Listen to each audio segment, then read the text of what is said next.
Complete this course to submission. Managing machine learning projects is auto proctoring.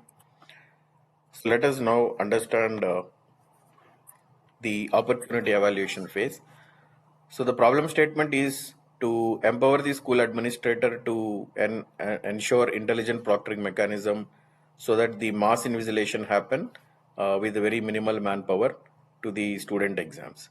So basically the student exams are conducted virtually. So the reasons to choose this project is students are enrolled in our virtual school across various geographic parts of the country, and it's quite not possible for all the students to visit the school in person at the same time.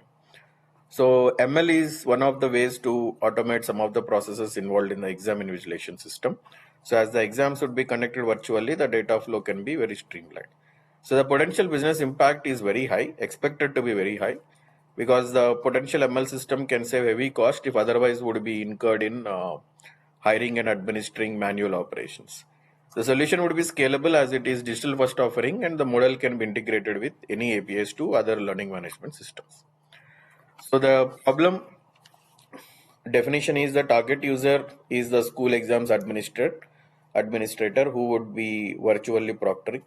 So the problem is we need to virtually invigilate all the students appearing for the exams at the same time without any delay to decide any possible exam malpractice.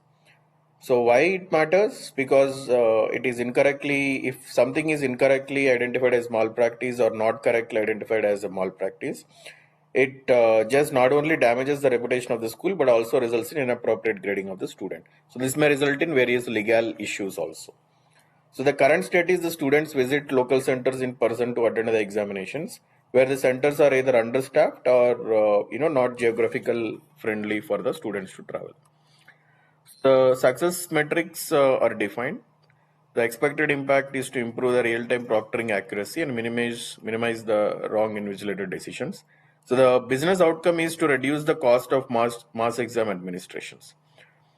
So the model output is the precision ratio that we intend to be closer to 1, meaning we have better positive identifications that are identified as correct. So the target is the precision close to 1, and business outcome is to reduction in the wrong decisions to almost 0. The constraints are predictions must be in real time and should be controlled by the virtual administrator. There are finite number of factors that may uh, impact the overall ML scenario. One is the environment of the examination room. So clear visibility in terms of lighting in the room, etc. should be there. So audio and video conditions of the exam taker are very important. So the internet bandwidth here becomes extremely important because the model may not be edge deployment case, because it's quite impossible for to ensure the exe file at every machine of the student, particularly when the target segment is from the tier 3 or tier 4 places of the country. So accuracy of the pre-trained open source libraries, since we would not be having any prior data to train the model, we would be using the open source available libraries in Python. So additional data to be ingested for the training of the model. So the deployment conditions is one of the key factors.